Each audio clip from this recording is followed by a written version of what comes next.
Lembaga Kebijakan Pengadaan Barang Jasa Pemerintah (LKPP) menyambut baik apresiasi dukungan digitalisasi yang dilakukan oleh pihak swasta kepada pemerintah daerah, kementerian dan lembaga serta rumah sakit umum daerah. Digitalisasi menjadi kunci penting dalam membangun tata kelola pengadaan yang semakin modern dan terintegrasi. Pihak swasta melalui government marketplace, salah satunya Bismarket, memberikan apresiasi sekaligus telah berkontribusi membangun digitalisasi pengadaan barang dan jasa di Indonesia dengan memberikan penghargaan kepada pemerintah daerah, kementerian dan lembaga serta rumah sakit umum daerah yang telah memanfaatkan digitalisasi dalam pengadaan barang dan jasa. Kegiatan apresiasi ini dihadiri puluhan perwakilan pemerintah provinsi, kabupaten dan kota serta rumah sakit. Sementara seluruh pihak telah merasakan dampak kemudahan penggunaan sistem digitalisasi untuk pengadaan barang jasa pemerintah dengan transparan dan akuntabel. Inovasi dan fitur-fitur terbaru yang semakin mendorong pengadaan itu semakin mudah, dan juga kami pasti akan menyelesaikan dengan regulasi-regulasi nurunan LKPP sehingga seluruh fitur-fitur maupun terobosan-terobosan kami akan selalu menyesuaikan dengan peraturan-peraturan pemerintah. Adalah langkah-langkah dari kami untuk mendukung upaya-upaya dari pemerintah dalam proses transformasi digital, terkhusus untuk pengadaan. PT MNC Tourism Indonesia (TBK) mencatatkan serangkaian tonggak sejarah penting dalam pengembangan kawasan ekonomi khusus MNC Lido City melalui seremoni topping off Trump International Golf Club Lido serta peletakan batu pertama private club houses tahap 2 jadi momentum penting bagi penguatan posisi MNC Tourism di sektor pariwisata premium.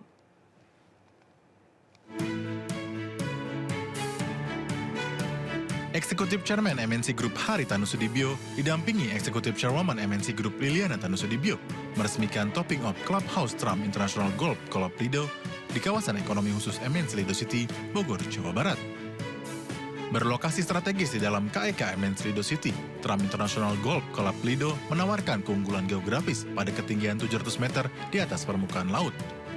Lapangan golf 18 hole berstandar kejuaraan rancangan Ernie Els ini dinobatkan sebagai lapangan golf terbaik di Indonesia oleh World Golf Awards pada 2025.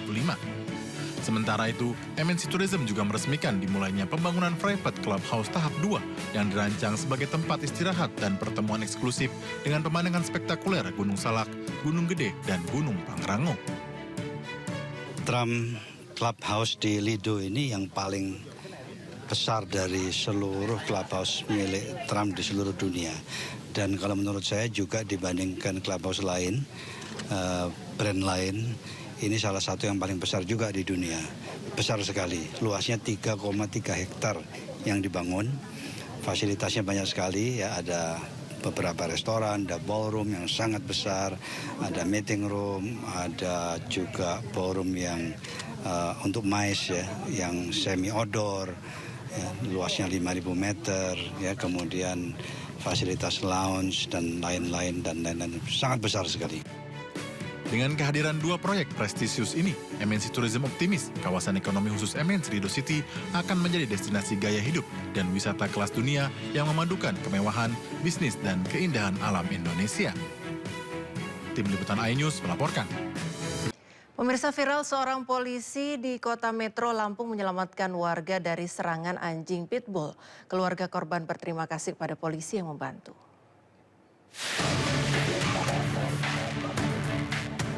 Rekaman video memperlihatkan aksi heroik seorang polisi bergelut dengan anjing pitbull demi menyelamatkan warga di Kota Metro Lampung. Dalam rekaman video ini, seorang pria lansia tergeletak bergumul melawan serangan seekor anjing di pinggir jalan AR Prawira Negara. Korban meronta-ronta berupaya menghindari gigitan anjing pitbull. Aibda M. Fajriansah, anggota Satuan Lalu Lintas Polres Metro yang sedang dalam perjalanan menuju Polres Metro untuk melaksanakan apel pagi, langsung turun dari sepeda motor untuk memberikan pertolongan. Dengan sigap, Aibda Fajri langsung menghampiri korban. Dengan membawa dan mengayunkan kayu panjang, Aibda Fajri berusaha menghalau serta menjauhkan anjing dari pria tersebut. Minta tolong, saya bantu spontan di situ.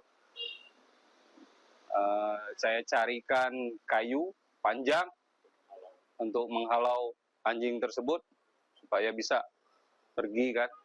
Saya pukul sekitar 3 kali atau 4 kali.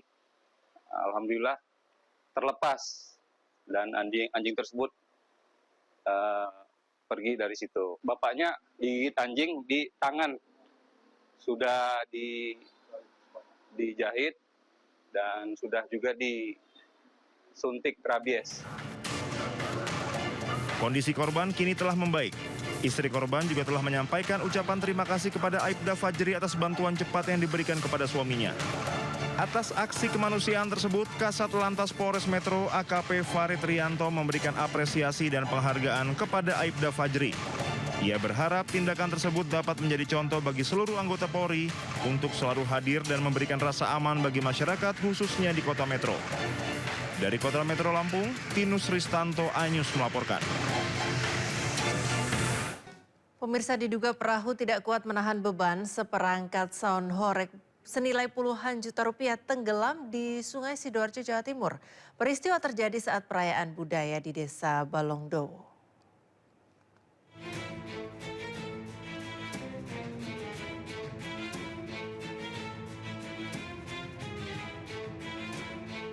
Perayaan Nyadran atau Petik Laut di Desa Balongdowo Candi, Sidoarjo, Jawa Timur diwarnai insiden tenggelamnya seperangkat sound horeg di Sungai Balongdowo. Diduga perahu tidak kuat menahan beban yang ditumpangi seperangkat sound horeg senilai puluhan juta rupiah dan sejumlah warga.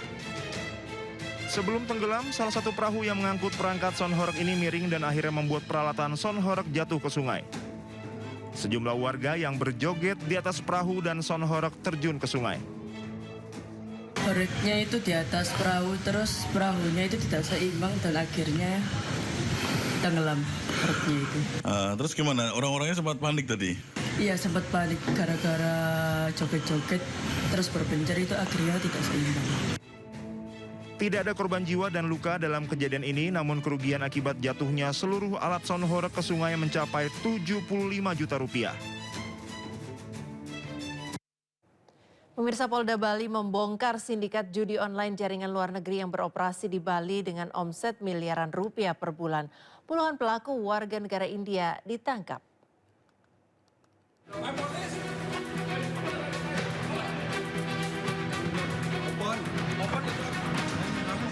Ditresiber Polda Bali menggerebek markas judi online yang melibatkan WNA asal India. Kali ini polisi menangkap 39 orang dari 2 lokasi berbeda, yakni di sebuah villa di Canggu dan di Jalan Raya Mungku, Tabanan, Bali. 3 unit komputer, puluhan handphone, 15 laptop, dan 2 router diamankan sebagai barang bukti. Dari 39 warga negara India yang ditangkap, 35 orang telah ditetapkan sebagai tersangka.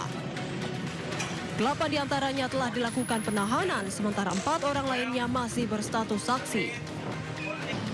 Para pelaku masuk Indonesia menggunakan visa wisata. Mereka berperan sebagai operator sekaligus telemarketing yang mempromosikan situs judi melalui media sosial. Beroperasi sejak November 2025, dalam sebulan omset operasional mencapai 7 hingga 8 miliar dari kedua TKP. Ada 2 TKP yang dicurigai melakukan aktivitas ilegal yang setelah dilakukan pendalaman benar ditemukan tempat tersebut digunakan sebagai tempat operator atau admin web judi online. Yang ditemukan di 2 TKP tersebut adalah sebuah villa di wilayah Canggu dan Mungku yang ternyata leadernya 1 orang, yaitu warga negara asing. Atas perbuatannya, para tersangka dijerat dengan Undang-Undang ITE dan KUHP tentang perjudian dengan ancaman hukuman penjara maksimal 9 tahun serta denda 200 juta rupiah. Dari Denpasar, Indira Ari, iNews melaporkan.